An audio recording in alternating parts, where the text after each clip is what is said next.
So once the Chapter 20 was drafted by the consultant, it went to the planning board. Our planning board is the one that does the vetting on all this kind of thing before it goes to city council. It was interesting in their process to show you how these people think. They use a number of methods to restrict public input. I don't know if you're familiar with the Delphi method. Give you a quick explanation of that. It's kind of like this whole rumor here for a discussion on property rights.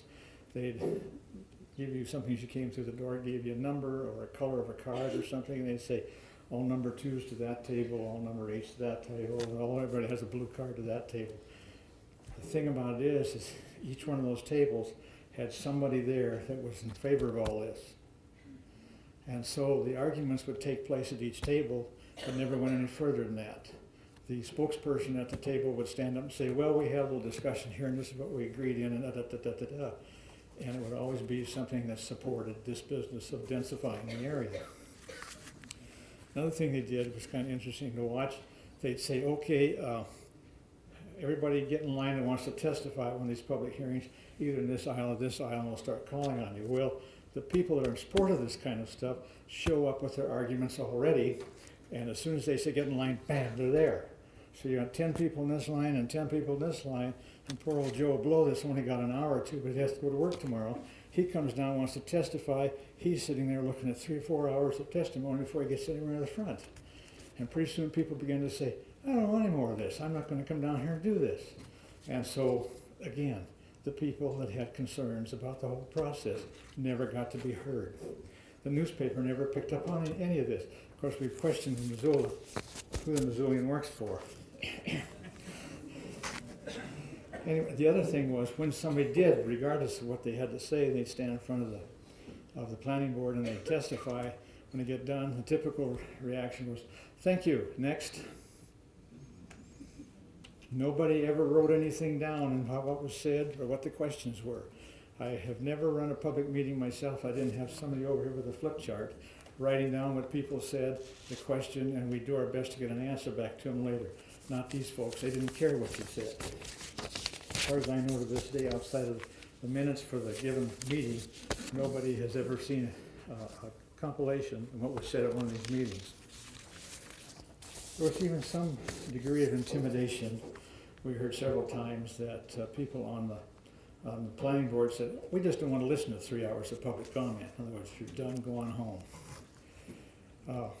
The discussion was limited, for the most part, to certain hot button issues. These are issues that had surfaced somewhere in the neighborhood, in the newspaper or something, and people wanted an answer. ADUs was a good example. That created quite a bit of controversy. Supposedly it was taken off the table. When it got all done, it's back in half the city. You can put up an ADU by right without any protest from citizens around you. And this kind of approach leads to reduction in property values. No detailed explanations were ever made to citizens about what could take place in their district. So then that led to the lawsuit. Finally, some of us who are on the conservative side on city council, and there aren't very many of us, we decided to get into this thing in a different way. We took it to court. By the way, our attorney sits right here, and if you give her enough snooze, she's a damn good attorney. But the issue was whether this was a rewrite or a rezone, and that comes down to the individual ordinances of the city. If you have a rewrite, you can change the ordinance any way you want, and you don't have to have public hearings on it. You just do it, and it goes into the law books that way for the city. If it's a rezone, our rezone laws call for having public meetings explaining what this is going to do to your property.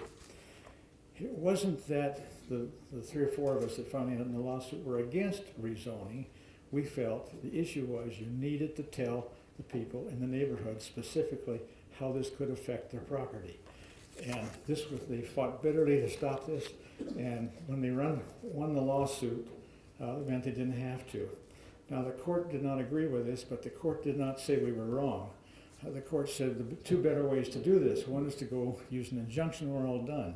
We felt by the time you got to the end of this process, and then to get into injunction was going to be very expensive, both for the city and for the plaintiffs, and we were trying to save some money that way. And we thought we had the best route, is to take this to court in the middle of all this process. And the other thing the court said, let the individual citizens sue. Well, the individual citizen doesn't know what to sue about until they get hit. And I'll give you an instance of that in a minute.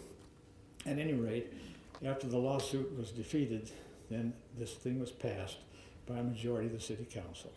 And it's in effect today. So a number of us on the council thought there's going to be some surprises come along here, because a lot of this ordinance, which is about this thick, it hasn't been really vetted in the public. So sure enough, a builder walked into OPG here just a few weeks ago with plans for a house that we wanted to build for a client.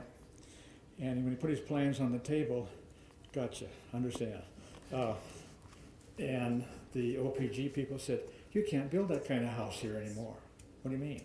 Well, new chapter 20 prohibits the construction of snout houses. You ever heard that expression?